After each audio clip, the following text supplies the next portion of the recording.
Welcome to Manage Your Damn Money with Ben and Malcolm, where we trade in personal finance advice for entertaining conversations about money, millennials, and the young at heart.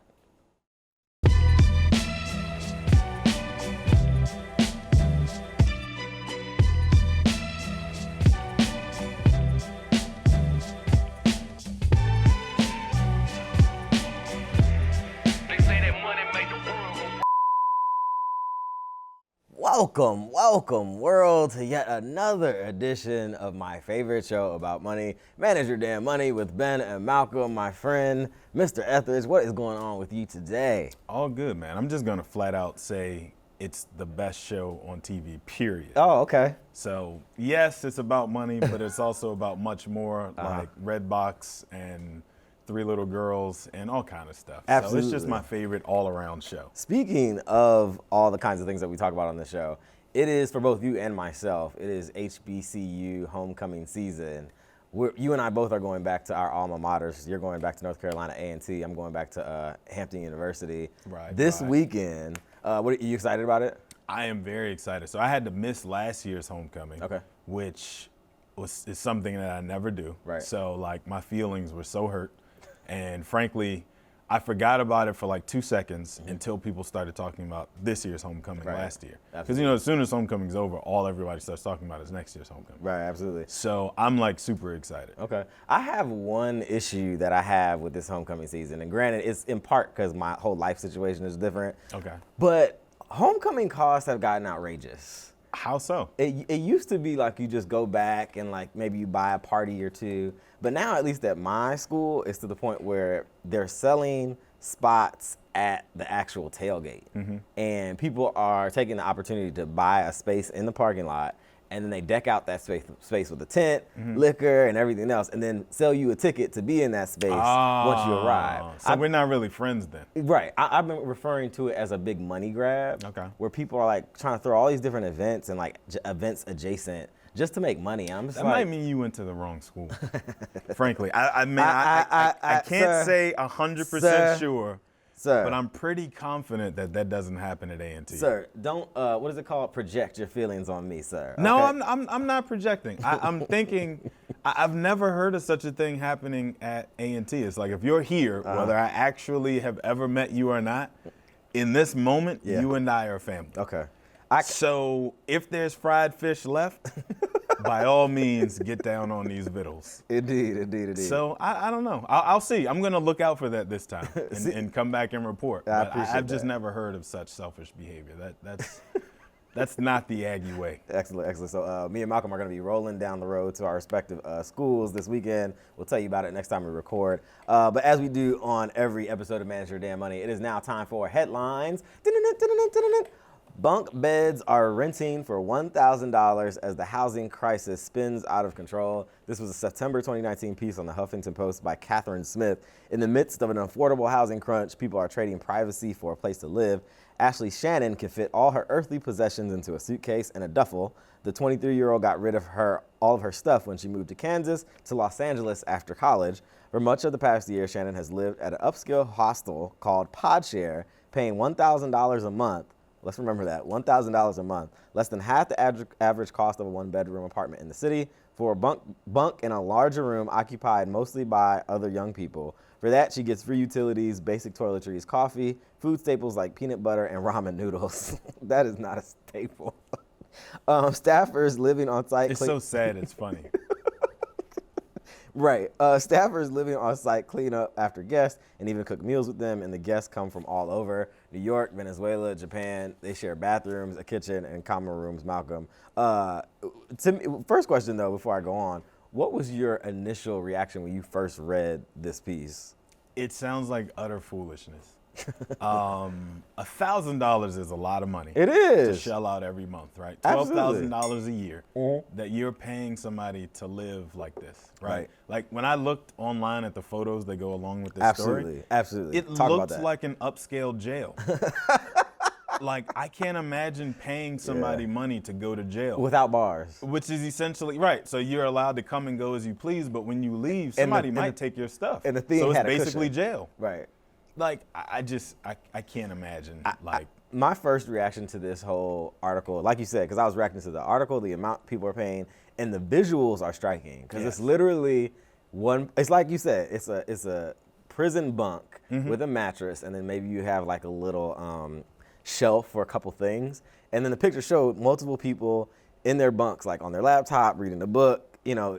And I was just like, and I'm from. And that was the staged picture. Right. Like absolutely. everybody make it look like fun on 3. And this is in Los Angeles. I'm originally from Los Angeles County in Pasadena. And I was like, is this the best that we can do for young people today? Like, here's a bunk, pay $1,000 a month. I literally felt, and I texted you this when I found the article, I said, I feel angry right now. Like, this is ridiculous. See, but I have a hard time being angry over it. Okay. The reason is because you chose to fly from Kansas to LA with your life in a suitcase and say, I'm going to make it in LA. Right. You chose that life. You also chose to sign the contract to pay $1,000 a month to live that life. Yeah. So it's a hard way to go for me to feel bad for you because you willfully subjected yourself to that situation. Now, on the flip side, if you're a person who's from LA, lives in LA, and you got displaced from your home because of the way costs keep going up to the point that the only thing you can afford is this hostile jail, then I'm like, okay, I feel bad for this person because they're not upwardly mobile, clearly, because they would have left, and their home is being taken away from them around them like this. But in this case, you got on a plane and subjected yourself to that willfully. And speaking of upward mobility, it said the article went on to say that this is not a lifestyle in which everyone would thrive, but it works for Shannon, who earns $40,000 a year, roughly 30% below the city average, as a personal assistant to a hypnotherapist. She likes living with a rotating cast of people. She lying. And she doesn't feel like she's throwing away her money. Podshare, which rents 220 beds across 5 LA locations and 1 in San Francisco, is one of the growing number of new quote-unquote co-living spaces where people have their own tiny bedroom or sleep in a larger shared room in properties, usually controlled by a management company. As the housing crisis intensifies in booming coastal cities, LA is definitely one of those. These co-living spaces are emerging as an alternative for people who want to live near urban cores but are otherwise priced out. They appeal especially to young professionals building their careers who often have paychecks too small and student debts too large to buy a house or afford skyrocketing rent prices. And I can tell you without question, I lived a better life, or at least with more privacy than Shannon is right now, in college at Hampton University. Right. In undergrad, I had a better living situation than this. Right. I also went to school in North Carolina, right? I guarantee you for that $1,000, she could probably get an 8,000 square foot mansion in Greensboro, North Carolina. Right. She could invite all her friends, put a bed per room, charge them rent, and still come out ahead with that $40,000 salary. Right. Now, this is kind of like a picture of Los Angeles, and Los Angeles is kind of like what you would think of when you think about these cities where the good jobs are, so to speak, quote unquote. But I'm thinking, like, what does this tell us about living in those cities where you might make a larger salary to some extent? At But least not really, though. She makes $40,000. You can make $40,000 in a lot of other cities and have a lot more to show for it than 18 revolving roommates. Touche. Like, I just don't understand the logic in that, other than I want to live in LA because I want to get discovered, because I want to be in the next episode of Brooklyn Nine-Nine, and that's the only way to do it. Right. Otherwise, I don't understand the logic. Right. Absolutely.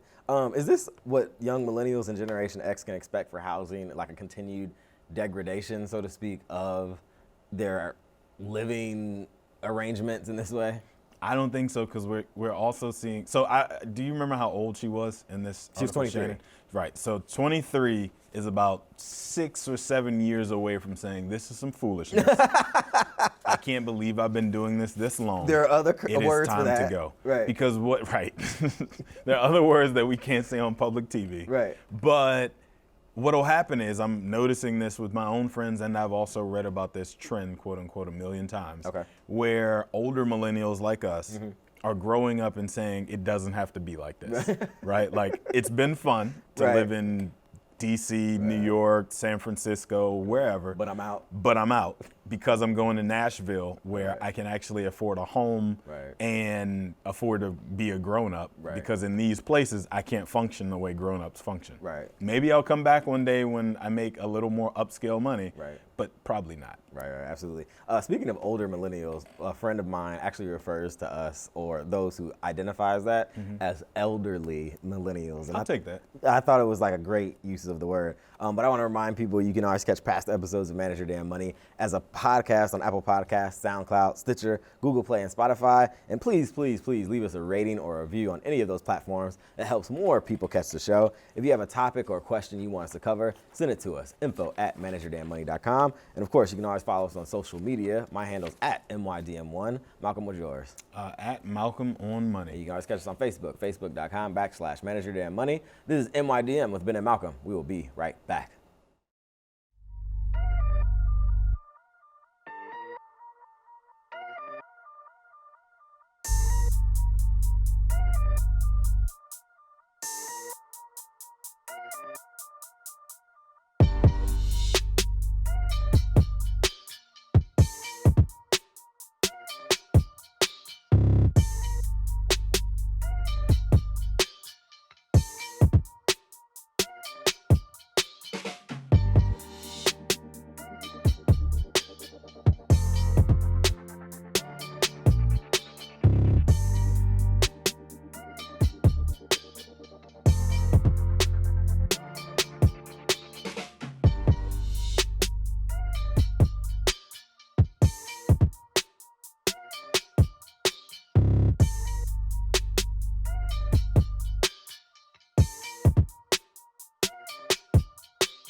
Welcome back to Manage Your Damn Money with Ben and Malcolm, where on this episode we are talking about millennials who are killing it financially. On MYDM, we spend most of our time trying to break down personal finance concepts so you can make improvements in your financial life. Sometimes you have to look at the bad so we can understand the good. But in this episode of MYDM, we are keeping it upbeat. We're looking at millennials who are killing the game, succeeding, and managing their personal finances, Malcolm. So, Malcolm, you sent me this idea in an email, I think. What kind of inspired you to kind of conceptualize this thought? Well, I mean, I guess just my overall general wanting to stick it to the man. And no, I'm joking. I think really just the idea that normally we hear all the bad things that are happening with millennials and what we're doing wrong. Absolutely. And so to find out that there's so many of us who are doing well and in droves is actually really interesting to me. Right, absolutely. Speaking of those droves of millennials doing well, the headline that we pulled for this piece was there are more than 600,000 millennial millionaires in the United States, according to one report. This was an October 2019 piece on CNBC.com by Olivia Ramonde. There are 618,000 millennial millionaires, I'm not one of them, in the United States, and their wealth is only expected to grow. Millennials are expected to be 5 times wealthier in the next decade than they are now. According to a report by Coldwell Banker, some of their wealth can be attributed to what's been dubbed the quote-unquote great wealth transfer, where nearly $68 trillion in assets are expected to flow to younger generations. So, Malcolm, did you know there are this many millionaires, or did you think there would be this many? Idea. I mean, I figured there had to be a few hundred that lived like out in Silicon Valley and were early entrants into some of the apps and platforms that we use on a regular basis, but I had no idea that there were 600,000. Like that's a huge. big number. That's a big number. The difference between millionaires of the early 1980s and the ones being created today is that many of them stand to inherit even more wealth from their baby boomer parents, who are considered the wealthiest generation in history, the report says. Currently, 93% of millennial millionaires have a net wealth between approximately $1 million and $2.5 million, according to the report. Nearly 60% live in either California or New York, chasing that dream in LA, and they are investing more in real estate than their elderly millionaire counterparts. So, Malcolm, you're in the financial services industry. What does the financial industry broadly understand about the quote-unquote great wealth transfer? Not a lot. Okay. A lot of quote-unquote think pieces. I Right. hate that phrase, but it applies in this case because it is like actually pejorative. Right. So a lot of people are writing a lot of things about, they understand that there is this great wealth transfer that's going to happen. So to back it up for 2 seconds, basically it's just the boomer generation passing along 68, I think, is the number estimated now, $68 trillion over the next 20 to 25 years to Gen X and us, Gen Y. Right. And that's what's being dubbed the Great Wealth Transfer. I see. And so everybody's kind of got their, everybody being the larger brokerage firms, financial services firms, have all got their idea of what millennials and Gen Xers are going to want Right. in the form of financial advice, because it actually does look different from the boomer generation that, acquired that wealth. Right. But I haven't seen very many folks in any meaningful way actually creating concepts and platforms that draw in that attention from those folks yet. Okay. With the exception of some millennial financial advisors who I know Right. who are new entrants into the space, Right. who are creating a firm now to be able to work with those millennial or Gen X folks where they are today, knowing that within the next 10, 20 years, Right. they're going to be in the same place as their boomer parents were. Okay, awesome. Another story that we pulled, excuse me, for this particular piece, this self-made millionaire lifted her parents out of debt and bought them their first home. This was a March 2018 piece on CNBC.com by Karen Gilchrist. Why do we get the hard last names on this show? Hautanto. There we go. Anna Hautanto was 21 when she set her first major financial goal: buy her parents a home before she turned 30. At 28, she That's beautiful. Isn't it though? At 28, she handed them a new set of house keys, and by the time her milestone birthday rolled around, she was officially a millionaire. How did that happen? I'll tell you. Hautanto is not the founder of a multi-million-dollar tech startup, nor did she grow up with money. In fact, quite the opposite. As a teenager, her family was saddled with thousands of dollars in credit card debts and ever-increasing rents on their apartment in Singapore after the 1997 Asian financial crisis caused her parents' textile business to go bust. After finishing high school, Hautanto went to Singapore Management University to study finance, taking as many extra classes as she could. She then started working as a wealth manager and figured out a time frame for paying her family's debts and buying them a home. Over those 9 years, she worked several jobs and used her financial knowledge to invest in the stock market. She started first with small cap Singaporean stocks before buying fallen U.S. equities after the 2008 financial crash. But she also practiced a frugal lifestyle. She avoided what she referred to as a quote unquote cafe mentality, which she said is a common mistake for millennials and can lead to frivolous spending. Instead, she limited her spending to 100 Singapore dollars per week, which is about 75 US dollars per week, and just one indulgent holiday per year, Malcolm. What sticks out to me about this story, and I feel like these are like one in a million, are these like young people or millennials or however you want to define them that had like this kind of prescient perspective in terms of how they're going to manage their stuff for the future. Like, I'm making what I think is a poor financial decision by going to Homecoming, but I'm gonna still go because I don't want to miss out, right? Okay. But that doesn't seem as if it would stand if Hautanto was given the same question and the same quandary. So that's the real challenge, right? 'Cause Absolutely. you want to be a regular person, but you also want to have something put to the side for Right. when that rainy day comes, because at some point it does rain, Right. right?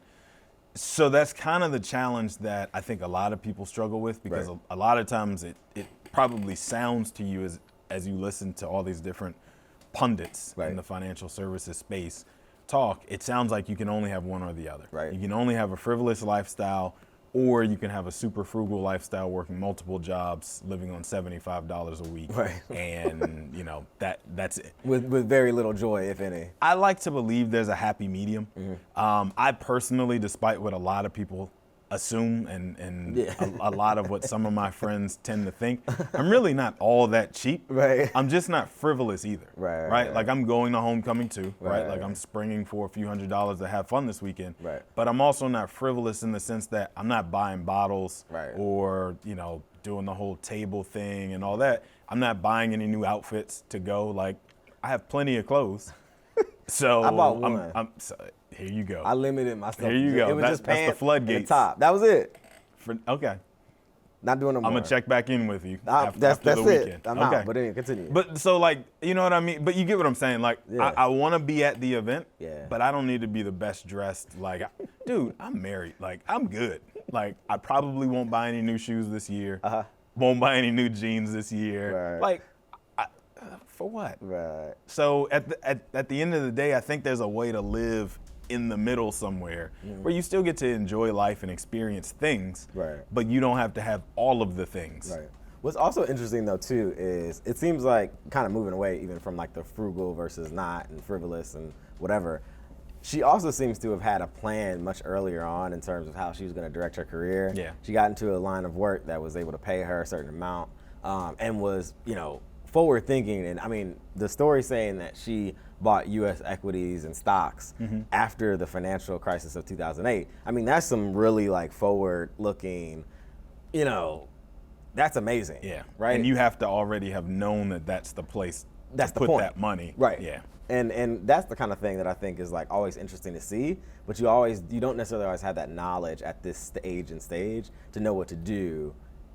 If you know what I mean? You know what I'm saying? I get it completely. I mean, but having the knowledge is one thing. Having the desire to do something with that knowledge is a totally different thing. Because there's plenty of people in the same industry she's in, the same industry I'm in, who in 2007, 2008, 2009 had the information and the access to be able to do the same thing. And the wherewithal. And they didn't. Right. So, there's also something to be said for her having the desire to do something, and not even for herself. Because it doesn't say necessarily, it says she's a millionaire, but it doesn't say necessarily that she bought anything for herself. Right. It just says that her goal was to buy her folks a house. Right. Maybe she lives in the house with them. I don't know. Right.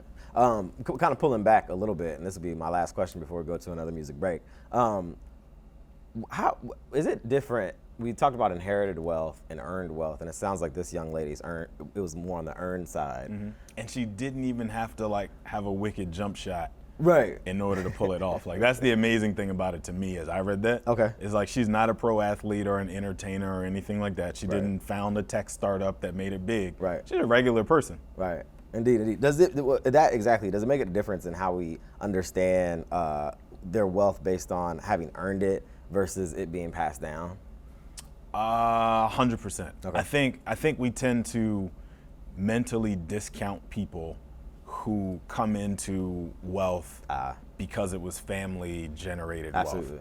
wealth. And I even include myself in that to some degree when you have a conversation with somebody about the origin story of them and how they came to get to where they are. Right. Because it's you can't necessarily have the same respect for the assets as G2 or G3 as G1 who created that wealth. Absolutely. You know what I mean? So, I mean, it's possible, right? You can instill in your kids and your grandkids and whoever else in your lineage how you want them to think about their assets and think about their financial privilege at that point. Right. But it's still really tough for them to have the same mentality as the person who walked uphill both ways to work every day to get it done for however many years it took to get it done. Absolutely. Want to remind people, you can always catch Manage Your Damn Money as podcast on Apple Podcasts, SoundCloud, Stitcher, Google Play, and Spotify. Also, please leave us a rating and a review on any of those platforms. That helps more people catch the show. If you have a question or a topic you want us to cover, send it to us, info@manageyourdamnmoney.com.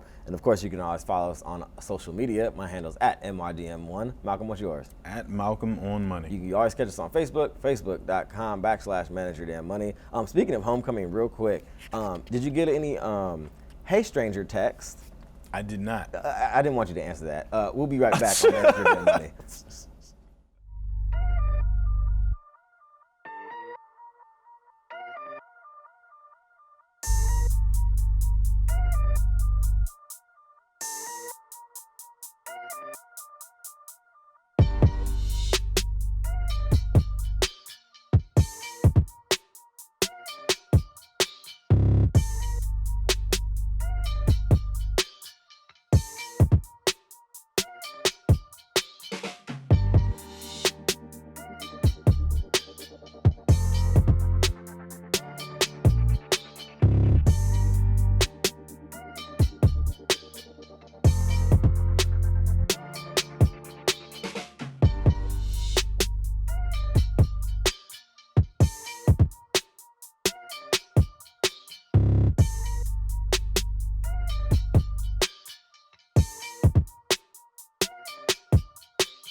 Welcome back to Manage Your Damn Money, where on this episode's conversation at hand, we are talking about millennials who are killing it financially. Another story that we pulled for this show, millennial super savers socking away at least 15% of their incomes. This was a September 2015 piece by Bloomberg News. Of the 13 million participants in a 401k plans administered by Fidelity Investments, close to 421,000 are young, quote unquote, super savers. Iron Man, Wonder Woman, millennial super saver. He or she is an ordinary human, 18 to 34, who saves at least 15% of his or her salary each year in a 401k retirement savings plan. The mission, save enough to retire comfortably, or at least retire at all. An analysis by Fidelity Investments of the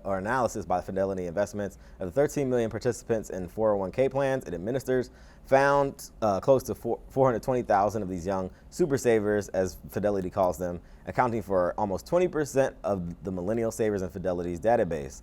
They save an average of 11% of their salaries. The other 4% comes from the company match. The overall average millennial contribution rate is 6.6%, which rises to 11% with the company match. It helps that millennial super savers make a lot more money than their non-super saver peers. The average big saver in the 18 to 34 range makes $73,000 a year, which is a pretty significant salary.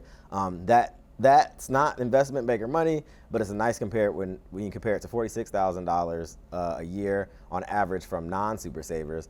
Savings can be tough for everybody, but savings when you have a salary that's 23% higher than the median for your peers is less painful. So Malcolm, what are millennial super savers doing that the rest of us, or not everyone, is doing?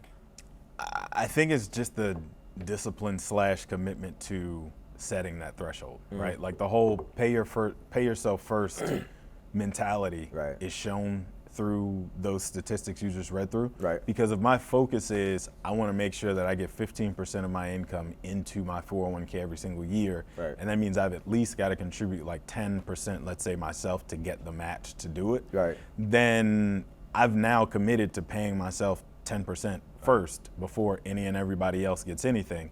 And when you normally, to me, when you set contributions like that on a systematic, recurring basis, you forget about it after like 2 months. That's true. I think the real test is when you actually have like a life change. And, you know, like for example, my having triplets was a major life change, and my the amount of money that gets diverted into my 401k, I could use that on a day-to-day basis, but I've somehow continued to allow that to go into the 401k. But the good thing for you on a completely non-financial basis go ahead, is that you had all girls, because then they are your retirement plan. Whereas, you know what I mean? Like, girls take care of their dads when they grow up. Guys will leave you hanging. So at least, like, at the end of the day, you had 3 shots at a retirement plan. And so, you know, one of them will probably remember that. I hope so. Also, have you ever heard of young people who haven't or didn't or aren't necessarily understanding the value of being aggressive with 401k contributions and company matches? Several. Okay. And a lot of times people will say something to the effect of like, I'll get to that later. Okay. Like, I got all these other things I need to do. I'll get to that later. Okay. And realistically, no, you won't. Like, well, you actually can't get to it later. Because now is the time when you're like, so it's 2 things working against you, right? It's the fact that like compounding returns snowball on top of themselves, but there has to be something there in the first place for the snowball to start. Plus the fact that like this is the time when your life is the cheapest, presumably it's going to be. I can attest to that. So it's like, you know, once your kids grow up and start doing activities and going to college and all that kind of stuff, money is constantly flowing out. So right now, like, this is the cheapest life is going to be for you for a very long time.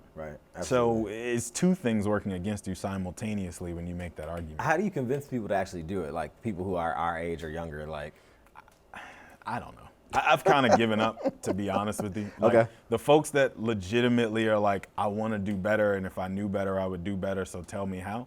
I'm all for it. I'll have a conversation with them all day, every day. But the people that have all the excuses in the world for why they can't, like, literally can't. And I'm like talking to people sometimes who I know for a fact make more than I do. And I'm like, if I can save, then like I don't understand how that math works. So to each their own. Excellent. And a more like technical financial question. how critical is a retirement savings to savings in your life as a whole?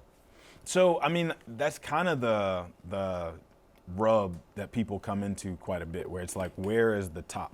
Okay. So if I'm saving 10% already into my retirement account, should I now start creating an investment portfolio with any raises that I get, or should I start saving that into like a money market savings account or something? That's kind of the conversation, the way it evolves beyond that.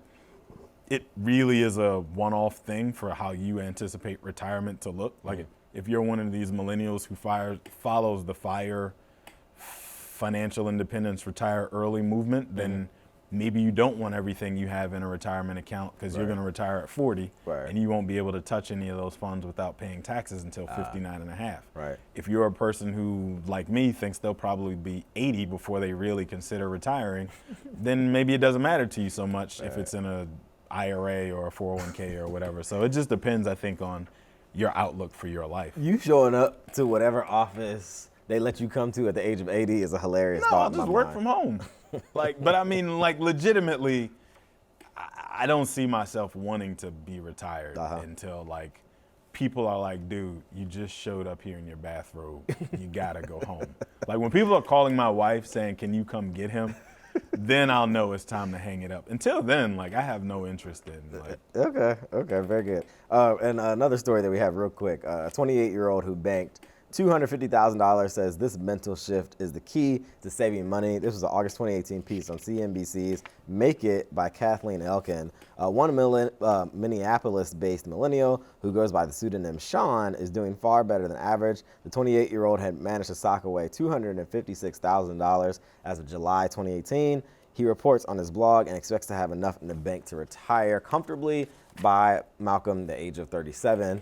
CNBC Make It asked Sean, who sets aside more than 60% of his $80,000 salary for his top money-saving tips. Sean says you have to rid yourself of the idea that what everyone else does is what you also need to be doing, also known as keeping up with the Joneses. Question the things you're spending your money on, he says, and make sure that what you're spending on is actually what's making you happy and it's not just the social norm. In other words, don't buy into high-status items just because your friends do. That's easier said than done, especially in today's social media-driven world. As one study found, social media can have a significant impact on spending habits, particularly those of young people. 90% of millennial respondents said social media creates a tendency to compare their own wealth or lifestyles to that of their peers. It's okay to splurge on things, he adds, but make sure that whatever it is, it truly is what you want to spend money on. And the story just closed by saying the number one way he found to avoid comparing his situation to anyone else was to avoid social media altogether. Amen. The best tip I can give is that you just live your own life. The best way to just live simply and be content is just to turn it all off and hardly pay attention to it at all, because that's what gets people into the most trouble. They see, oh, my friend went on this great vacation and I wish I could do that too. And we know that that is prominent and prevalent in the social media sphere. I mean, that's what it's for, right? They might as well like add that as a tagline to what social media is nowadays. But how much of psychology plays into how we manage or save our money, especially when you talk about these outside factors like social media? It's got to be like 75% of the battle. Okay. I mean, there's a lot to be said for the fear of missing out. Sure. Right. Like also known as FOMO. Sure. I hate that acronym, but sure. Okay. It's something to be said, though, for feeling like you're not at the level that the other people who are around you are at. Absolutely. And trying to at least have an outward appearance that you are. Right. And so I really like the fact that his number one tip is don't measure your financial success by anybody else around you. Right. Because you'll go broke trying not to look broke. And that's not a good way to live your life, because then never do you ever get off that treadmill. Right. So I really like that that's his number one key thing. But I mean, if he makes $80,000 and he's saving 60% of that, that is $55,000. That's a lot. Is that right? 50? Yeah, 55,000. That's too much to me. Like, I'm thinking now about all the other things I could be doing with just another like 10,000 of that if I'm him. So that's another example of what I was talking about at the top of this, where I was like, there's a happy medium somewhere. Right. I'm happy for him. Right. Like if he's happy, I'm happy. Because he could right? be having some fun. He could be. Right. It's just tough to believe that he is. That's funny. And then real quick, how do people, is the answer truly like disconnecting or giving yourself some kind of stringent limits when it comes to like engaging on social media and these connected platforms? Like, what's the solution there? I don't know. Like, honestly, I'm on social media a decent amount too, right? Like, I tweet stuff all the time. Like, you're on Twitter though. That's not the flex. That's not the flex platform. Well, maybe that's the answer. Get off of Instagram and get on Twitter. Get on Twitter. Indeed. Like, LinkedIn and Twitter are the only two things that and I'm on LinkedIn more than Twitter. You got the old man social media platform. So maybe that's the answer, because There I you was go. gonna end that by saying I don't really feel motivated to do anything to keep up with anybody. Like I don't ever see anything anybody's doing and say like, man, I need his life. Like, no, I'm good. Right, absolutely. Well, Malcolm, we were talking about millennials who are killing it. Who are the millennials in your network or people who you know who are killing it? Like, what's their profile? What's their makeup? I don't know enough of them, frankly. I need some new clients. Where are they? Really, like, so I went to a school that has produced a gajillion engineers. Okay. And so most of my classmates who are actually like, not even necessarily killing it in the sense that like they can donate a hospital to a neighborhood. Right. But killing it in the sense that like they're not worried. Right. Like that tent that you're talking about that you walk up to a homecoming and they're like, it's $20 to come in. They're like, all right. I'm gonna pay for me and the 8 people behind me and it won't make a dent whatsoever. Like that kind of situation. Sure. I know a handful of those people. Okay. Because all of them are software engineers Right. or something super related to that. The people who I've known who are killing it, or at least killing it in this current moment, are people who are, one, they have some kind of like high earning job that kind of nets them some income that's higher than the normal threshold. And then they're using that income to reinvest in like, at least the people I'm thinking about, in real estate kind of type projects, and kind of, which may be adjacent to the work they do, or they've handed it to somebody else who's in that space and they're just giving it to them as an investment. So those are the people who I think about. Beware of the Instagram real estate investor. Well, these are people who I know personally. Okay. Yeah, I'm not talking about those kind of folks. But also, what are some other keys in your mind to killing it financially as a millennial? Well, you actually just touched on one that I was gonna say is getting into understanding real estate investing as early as possible. Because again, that snowball has to compound, right? So you building that passive income snowball has to start at some point so that it can build on top of itself. Right. So the earlier you get into that space, Right. the faster you get there. Right. Because what I've learned in the time that I've been doing this is that like you can have a really good job, be like the COO, CFO, CEO of some major company, and make a really good living and save your way to about $2.5–3.5 million. Right. Beyond that, you've either got to be attached to some sort of wealth creation, like you started the business and drove it to millions of dollars of profitability, or you've been investing in real estate for a really long time. Right. Those are the only two ways that I've really seen people build significant, $10 million, $20, $50 million portfolios over time. And so to me, the sooner you get into that world, the faster you get there and the better off you end out. Absolutely. And maybe some smaller steps and keys, at least in my opinion. One thing that I always tell people, marriage and partnership, however you want to work that, is a big one. Because like you're talking about putting 2 incomes in one household. The math is just ridiculous for you right there. And then also, of course, eliminating debt, finding extra income where possible, and for as long as you can, living well below your means in general. So that means maybe having a place that doesn't have every amenity, but has enough to put your head down and be warm when it's winter. Those are my standards. When I like my amenities though. They cost too much sometimes. So another question, how do people manage sometimes lacking incomes or not being where they want to be financially through their 20s and 30s? How do you manage that? Yeah. Get another job? But there is a period of time where you're not necessarily, especially for certain, career tracks where you're not going to make the money until later. How do people manage it when they're making that, $30K, $40K, like we talked about in the opening of the show? What was her name? Shannon. Yeah. How do people manage through that period of time? So it comes back to not trying to keep up with what everybody else is doing. Because that happened to me, right? So when I came out of college, as I mentioned, I know a good number of folks who are engineers. Right. And so their first jobs out of college, they're making $65, $75, $80,000 like they was their balling. first couple years. Right. So then you compare that to somebody like me. When I first started in this in the financial services industry, I want to say my first, I don't remember the exact number, but it was something in the 40s. My first year in this business. Yes. But a financial advisor has a steep curve, in income, where somewhere after like your first 5 years and people realize like, okay, this person's not an idiot and they know what they're doing, you'll be okay. Right. But those first 5 years are rough. Absolutely. So I think really the key is keeping in mind that like you just can't live like everybody else lives. And frankly, being honest enough with the people around you to tell them that keeps them from trying to encourage you to live that way too. Absolutely. Because I'm quick to tell somebody like, I don't have money for that. Like, y'all are talking above my pay grade. Many people have criticized me for having such things to say. Yeah. At least publicly. I don't know if you're supposed to say it quietly or not at all and just not go. I say it on Twitter. Indeed. Folks, that was another episode of Manage Your Damn Money. I want to remind you can always catch MYDM as a podcast on Apple Podcasts, SoundCloud, Stitcher, Google Play, and Spotify. Please leave us a review on any of those platforms. That helps more people catch the show. If you have a question or a thought or something you want to send us, info@manageyourdamnmoney.com. And of course, you can always catch us on social media.